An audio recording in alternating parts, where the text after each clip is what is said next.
Welcome everybody, I'm Mike McEwen. If you're not asking questions, if you can go on mute for everybody, that'd be helpful. There's a mic button near the top just to keep the background noise down, and then just come off mute if you've got any questions. So I live locally in the village, so I've been here along with Annie, who's also on since 99, and me and a number of others who are on the call. We're grandly calling ourselves Community Energy Champions, which just means we're a group of local residents and homeowners who've put this together in our spare time. So to be clear, none of us have any kind of commercial interest in this. Thames Head Energy is the name of our community energy org, as I'll talk about in a moment. And I'm also joined by a team from Cotswold Energy, which I'll talk about in a moment. So as a reminder, the kind of core objectives of why are we doing this specific initiative and other things that we're doing with Thames Head Energy is to both reduce our energy costs and reduce our carbon footprint. So that's the ultimate outcome. What we're going to cover in today's session is split into two halves. So we'll do a quick intro, who we are, who's the supplier and the equipment vendor, the sort of overall costs and benefits and return on investment for the solution, and an overview how the ordering process and installation will work. We'll stop for questions at that point, so sort of round one of questions on that intro section. And then we'll jump on into a bit more detail about what's the actual solution, what is it made up of, what are the components, and so forth that you might be interested in. And then we'll stop again at the end for more questions. And as I mentioned, this session's being recorded, so if you have to drop off early or want to share it with somebody else, there will be a link later this week on the website where you can watch the whole thing live. So as I mentioned, I'm Mike McEwen. I'm one of the 18 homeowners and residents in the local area who set this up together. The others, this is off our website. You can see names, in most cases, photos of all of us. So we've been involved really in planning the initiative, as you'll hear, selecting the vendor for the solution. We're not a commercial company in the sense we're not selling you anything that you're not ordering with Thames Head Energy, the community organisation doing this. The supplier we've selected to supply and install and support the solution is a company called Cotswold Energy. A number of the Cotswold Energy team are on the call with us tonight and ready to answer any questions you've got, and that's who you'll be interacting with in terms of asking for a quotation and ultimately the installation and post-installation support. We chose those after we ran a competitive procurement effectively. So the Cotswold, the Thames Head Energy team basically went out to market and asked people to propose solutions against, I think we picked about 5 different houses that were representative of the community, and asked for quotes and assessed on commercial company viability, how we felt that, they responded to us, and we chose Cotswold Energy. A nice thing is they're a local business, as the name suggests, and we felt they had both a great combination of pricing was good, technical solution was good, and we liked the level of engagement and other things they could do with us. So we're confident they're a good choice for us as a community. They'll be supplying the equipment that will be installed in your home for the solution, which we'll be talking about in a bit more detail in a moment. The heart of it, in the sense of what's the stuff that you would be looking at on your mobile phone or your web browser and being able to see your energy consumption, do any control if you want to. All of that the smart stuff is from a British company, as it turns out, called GivEnergy, who are considered a very good quality technology company. They were certainly recommended to me by my electricity supplier, Octopus Energy, who work a lot with them. So we think it's a good sound choice of technology. We wanted to standardize on one core technology to make it simple for you, so you could be as hands-off as you want to be, and to have something common across the community, so we can all help each other and share, experiences and best practice by having that single vendor for the kind of the core part of the solution. And again, we went through a pretty heavy evaluation of a number of companies and shortlisted 2 and finally chose GivEnergy with the help of Cotswold Energy, in fact. So let's jump into, I guess, what you're most interested in is, okay, so how much is this going to cost and what benefit do I get back out of this in terms of cost savings and carbon savings? So the pricing for all of this is on the website. If you haven't seen it, the link's in this presentation at the end. But all the pricing is open and transparent there, so you can see what it's made up of.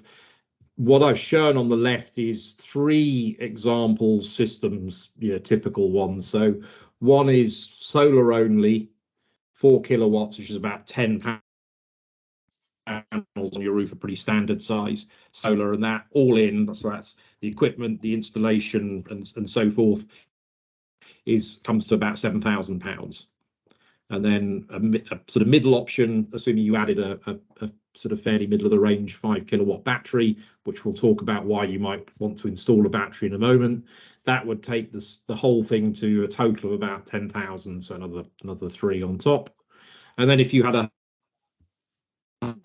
larger house and or a heavy electricity consumption and perhaps went a bit bigger, so you had a bigger solar system of 6 kilowatts and a bigger battery of 10, that would take it to about 14,000.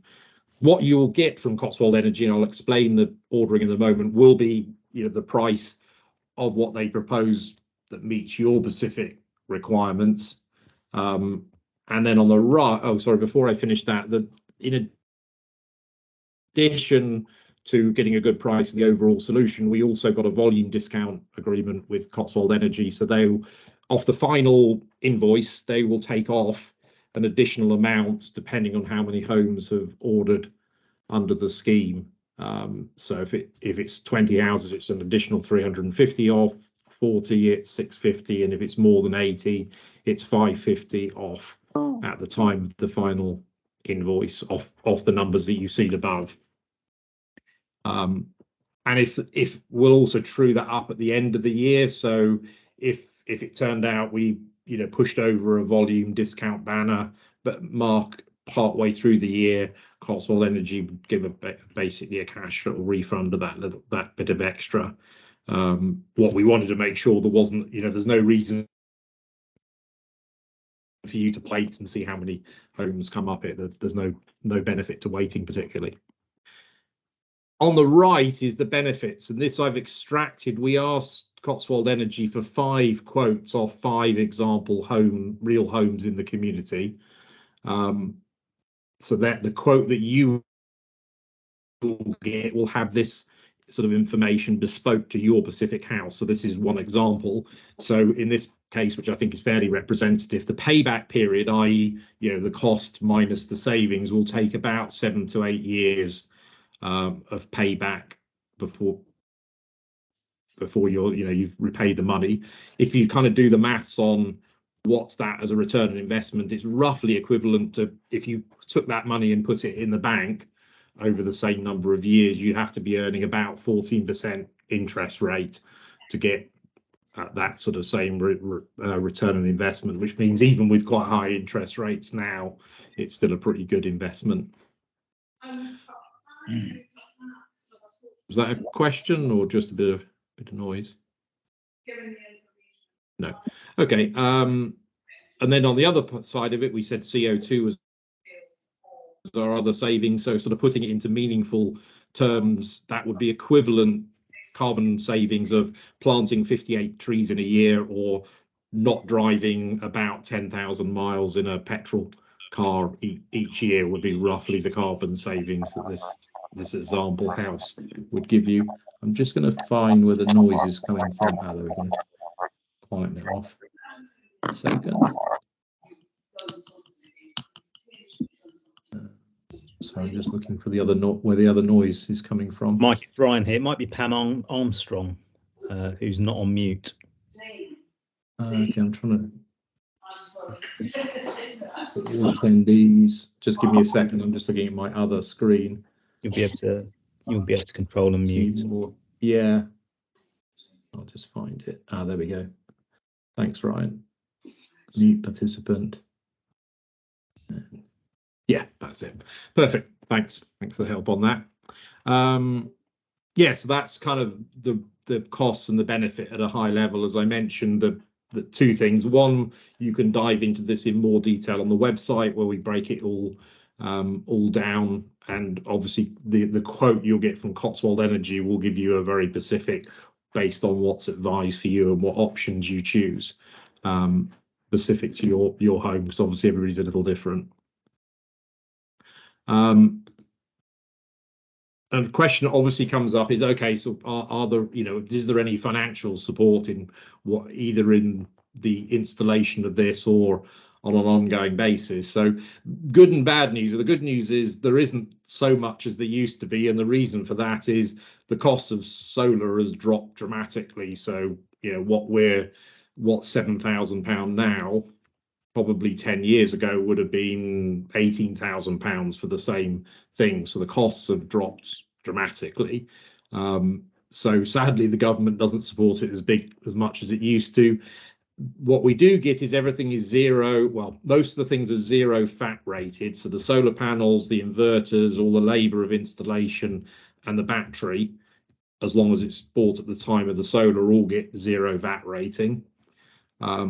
A couple of things just to go and check is a few mortgage companies, I saw Barclays are doing this, a few are giving grants to green grants to homes on their mortgage. And there is a bit of landlord assistance, mainly applicable if you own a home and you do renting it out on a commercial basis. So there is a £350 government grant, I think, that expires at the end of the government financial year for landlords of commercial homes, for the people just own their own homes. There was a nice, maybe they'll reopen it, the Airbnb, if you rent it out with them, were offering quite big, like £1,000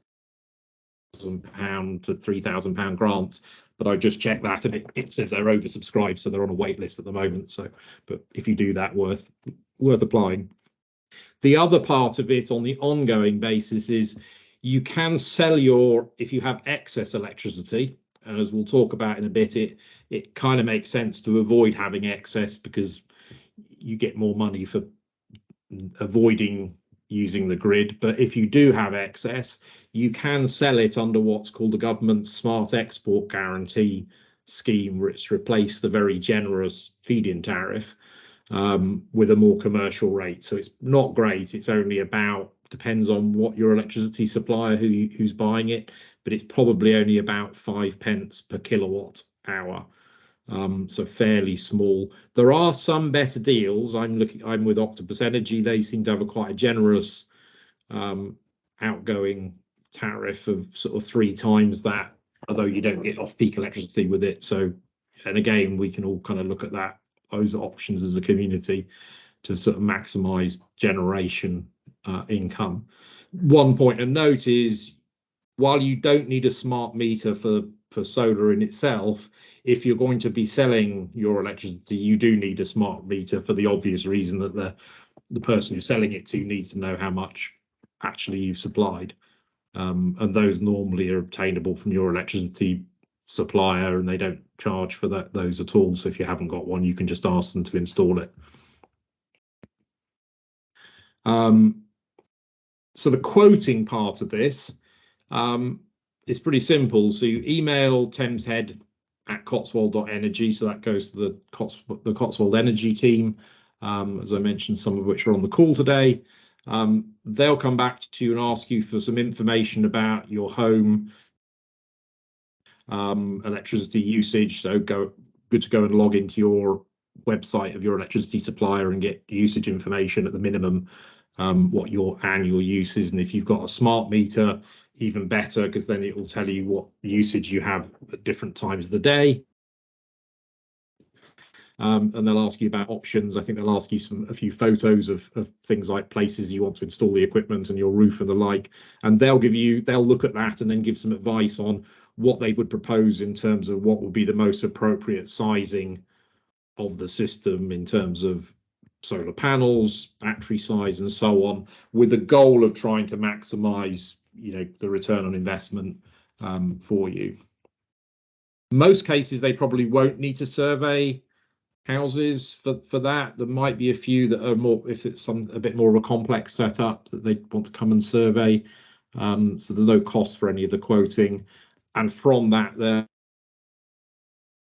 issue you a quote with the predicted savings and return on investment that we were looking at a little earlier.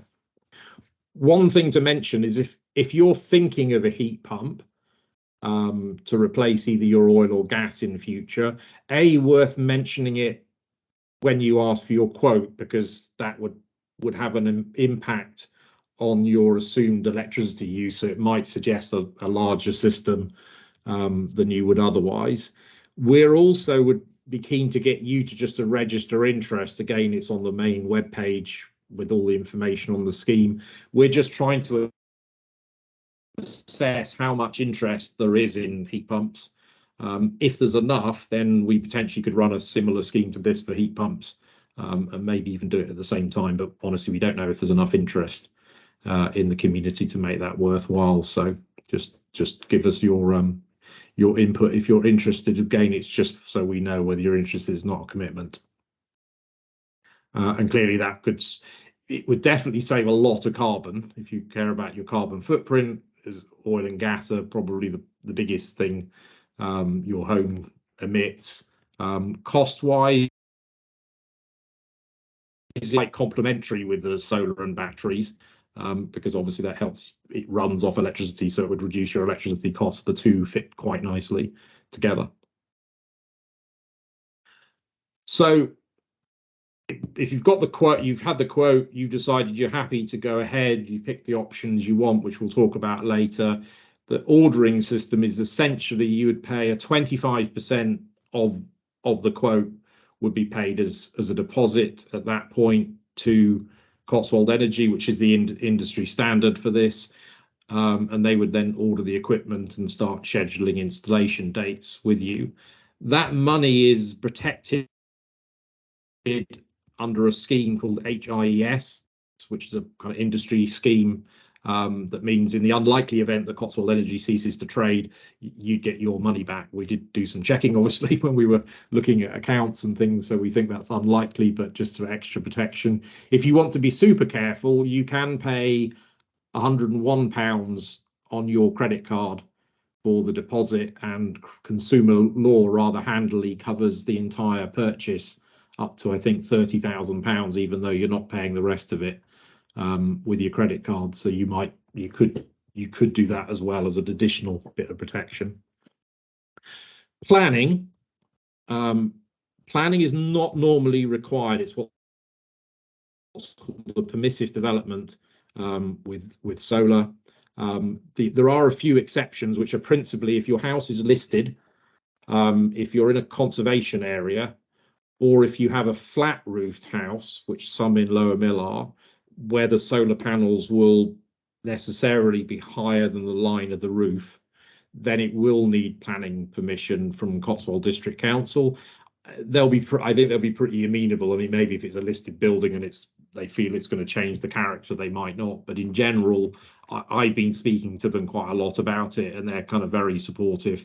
It sort of fits their green agenda, so they're most likely to grant permission for those cases where it is required.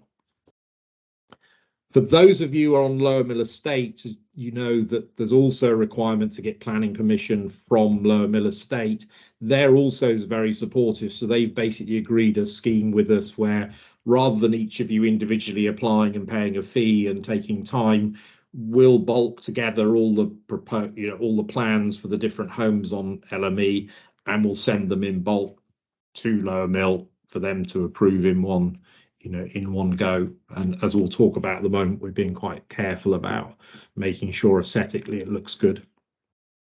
The last bit of permission that you would need, if you decide to go for a larger system. So if Cotswold Energy suggests that you go for a larger system because you've got a biggish roof and maybe a fairly high electricity usage, and you go above a 16 amp or 4 kilowatt connection, then Cotswold Energy will have to go to the people that own the physical cables in the ground around here, not your retailer, and that's Scottish and Southern Electric, and they have to provide an additional approval on top of the normal, but that's only in those sort of larger scale cases. So then once an order's placed, the installation the date will be set up ultimately by Cotswold Energy. They'll pick that date based on, obviously, one is equipment lead times. I think at the moment, Lawrence told me the weekend, I think that's not now looking fairly good. I think there's a supply chain issues that the world's been experiencing seems to have got better. So we think we'll probably have shipments coming in March/April time. So that's looking better. And I'll confirm a date. What we're doing to be sort of smart about it, and it's part of how we got the cost savings, is Cotswold Energy are going to schedule kind of rolling installations so that they're moving things like scaffolding and the like around, nearby houses. So there'll be a bit of smart scheduling.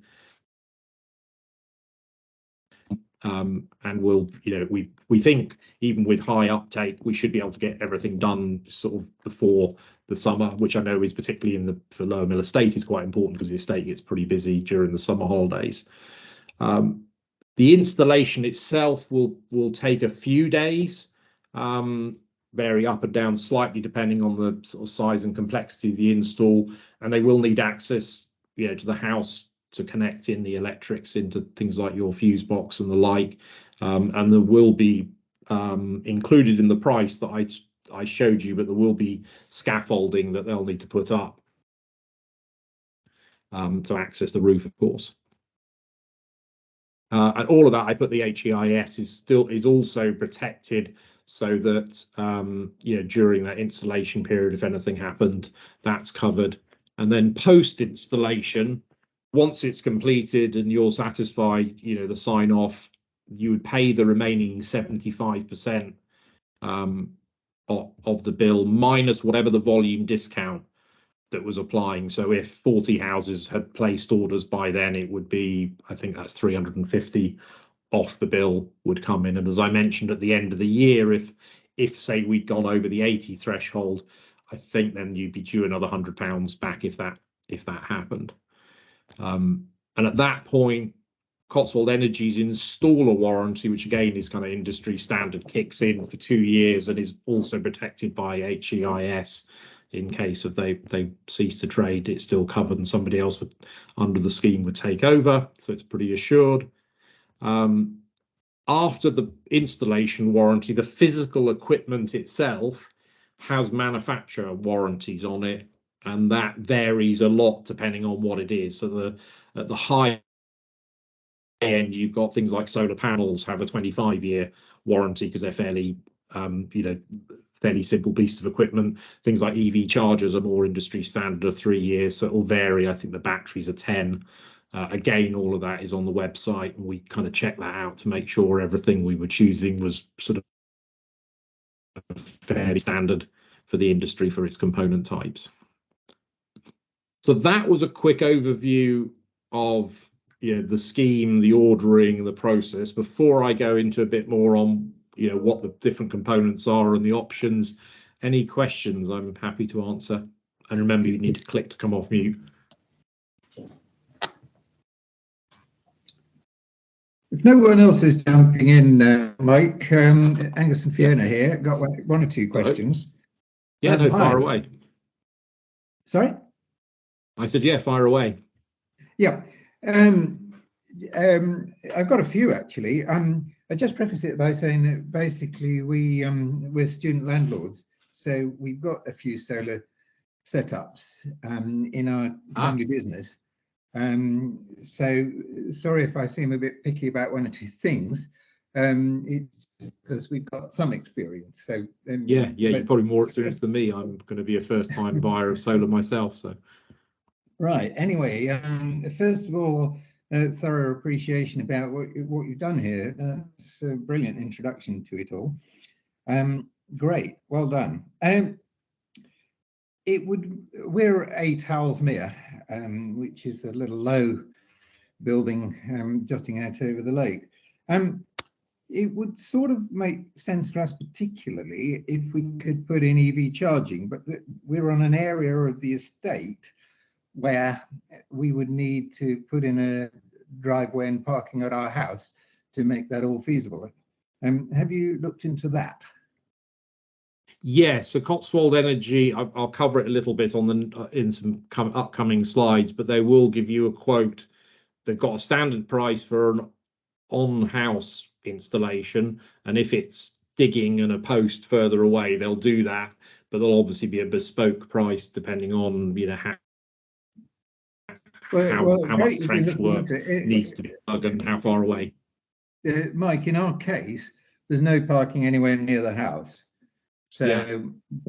If it's too far, yeah. I mean, if it's too, if it's not diggable to, you know, without digging up the main roads of the estate, probably, I suspect we won't be able to do it. What we will do, though, actually, I'll talk to Lower Mill, particularly if we've got a few of those, because they've been quite involved and quite helpful if there's a way of us aggregating stuff together. How far away is your parking space? Oh, 100 meters. Right. Maybe even more. But a reinforced grass, you know, for the grass outside our house would be another option. Unreinforced grass wouldn't work. Yeah. Yeah. Okay. Well, that's a thought. The other thing is that for us, and probably 1 or 2 other people, that the obvious place to put a battery would be on land that's probably currently owned by Lower Mill rather than part of our freehold plot. So are Lower Mill at all amenable to extending people's plot sizes by the trivial amount for the footprint of battery?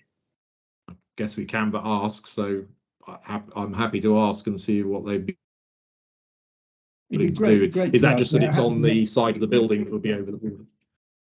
We happen to know that our neighbours at well, I better not say which ones because they're but anyway, the neighbours would be similarly interested, we believe.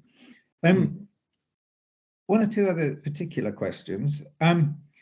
Solar edge technology may well be supplied by Cotswold Energy, but it is a slightly different system from a point of view of how it handles partial shading.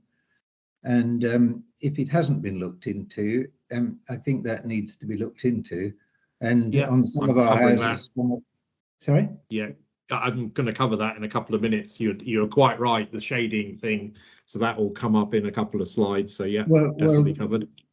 Right, as I say, Solar Edge do a particularly neat solution, and many of the installers, such as Cotswold Energy, perhaps do trade in Solar Edge, and they've got particularly long guarantees on some of the equipment, like 10 years, which is useful.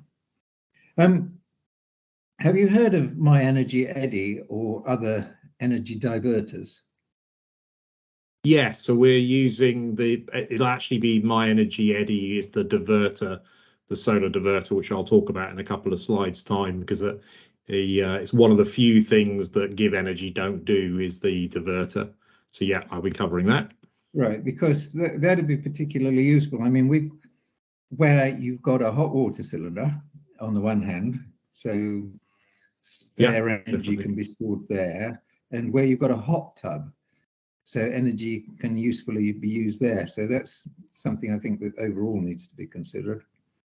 Yeah, definitely. Completely agree with you on that. But again, it'd be probably a wider discussion than you're ready for if you haven't had it already. But you talked about a heat pump. The obvious source of possible heat pump for the whole estate actually is to get water energy from the lake. Yes, indeed. We definitely think that's an option. So we're it's kind of separate from this project. Right. But we've partly had done a feasibility study by Kenza Heating for a heat network option. They haven't yet given us the price for the heat off the lake, but we're definitely looking at that. Yeah, it looks like a potential option. As you say, there's a lot of lake space, and it is done elsewhere in the water park. So there's a couple of other lakes that are using that. So yeah, we are. So it's definitely under consideration. Well, thanks for listening to those points I wanted to drop in. Yeah, no, that's good. You've kind of set me up nicely for the next slide, so that's good. Right. Any other questions? Anybody else? If there aren't, there'll be another. I'll pause again after the next section with some slides to ask those questions, and I think we're going to pick up some good points that were just raised. So I'll just 1 second. Anybody else? No. Okay. So let's jump on to what's the system that's proposed. So that this is my high level, very rough diagram. That's probably Lawrence will look at it. Oh yes, hello. Can you hear us? Sorry, I have a question. This is Izzy and Fred Vale. Our house is a habitat house and south facing from the deck side, but as you know, the roofs slope down at the front. And so you've got a metal roof and the grass, correct, right? Zinc, that's right. Yeah. And so that side of the house is completely north facing, where the roof slides down. The boat shed is across the road, which would mean digging up the road. Yeah, so if we were to consider putting them there. So what about being able to put them on the ground at the side of our property? Potentially, as long as there's space, it's quite possible. I mean, that's obviously how solar farms are done, are essentially frame mounted. So I don't know, Lawrence, did you want to say? Lawrence is from Cotswold Energy, so do you want to say anything about that? Hi, it definitely could be possible. You may have to, or you would have to get a additional planning permission for that as well, but it's definitely something we could look into. So have you sent us an email yet with a inquiry? Hi, this is Fred. I've been in touch, and they've sent me a list of information to fill in, and we're in the process of doing that at the moment. Okay, great. And for the couple that was after the ground mount? Oh, I'm Fred's wife. Oh, you are with Fred. Sorry, together, sorry. Because otherwise it doesn't.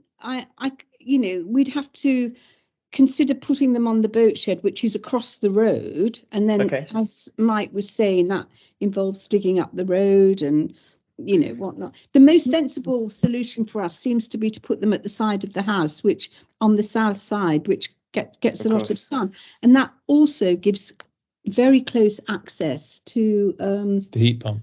I mean, I don't know anything about this, so I'm very naive about the whole mechanisms of it, but I guess that would give very close access to the heat pump. It wouldn't affect the compatibility with the heat pump, but as long as it connects in, you've only got one point of supply, I presume. You've only got one metered supply. So as long as it connects in that network, it doesn't matter how close it is to anything else. What we're going to do is work with you closely on a case-by-case basis. If you do have any out of the ordinary, slightly unusual setups, and we can design a bespoke setup for you. And if it does mean trenching and going to your boat shed, then it's not impossible. It just may be a slightly increased cost. And I know there's one of the larger houses up in the main Somerford Keynes village is looking at a ground mount solar, so it's definitely a possible thing. So the ground mount appeals to me because in the event of maintenance or should anything go wrong, they don't have to get scaffolding or anything, and you can obviously orientate it to be spot on south facing, as long as there's no shading to the sun. And the planning permission stuff. But we'll certainly talk to Lower Mill about it, so that they've been, as I say, pretty good so far. So and if it's at the side of the house, it wouldn't disturb it would be on our land, obviously, and it wouldn't disturb our neighbours because they have no windows on that side of the house. So it's a very viable option for people who don't necessarily have very good roof space, but a bit of available grounds around. So but ground mounts do inherently require planning permission. So that's just something to bear in mind. Okay. But it's Okay. absolutely not it's something we definitely look into for you for sure. Thank Right, you. That's great. Thanks. I think Duncan, I think you have your hand up. Yeah, I do. Thanks, Virtually. Mike. I think it's just when you were talking earlier about what are the prereqs is having an electricity meter, a smart meter. So For export, only for export. If you want to get money for export. If you don't, correct me if I'm wrong, Lawrence, I don't think you need a smart meter. No, you only need the Just smart to have meter solar. for the smart export guarantee if you are selling back to the grid. I was But thinking, just that I know that our supplier is EDF, and they've got no slots available to come and fit one. Sure. So other providers might be in the same boat. So it's something if people were thinking of getting, doing that export, needing a smart meter and don't have one, it might, the long pole in the tent, if you like, might be getting your electricity provider to come and install the smart meter. Yeah, it wouldn't stop installing solar, and the financial benefit is far greater for trying to consume that generation yourself rather than send it back to the grids where you only receive a few pence per kilowatt hour. So I think that's where things like a battery comes into play, so you can really maximize your consumption. But yeah, there's no requirement for a smart meter. No. In that, There's a good feedback instance. from Duncan. I guess anybody's thinking they might do it, worth just asking your Definitely to fit a smart meter if you're thinking, because they're kind of independent things, and the sooner you ask, probably the sooner they'll do it. And if they're too slow and difficult, just tell them, well, I'm thinking of switching electricity supply to somebody else. So right, because okay. some are quite quick. That's good info, Okay. Lawrence. Thank you. No worries. Go on.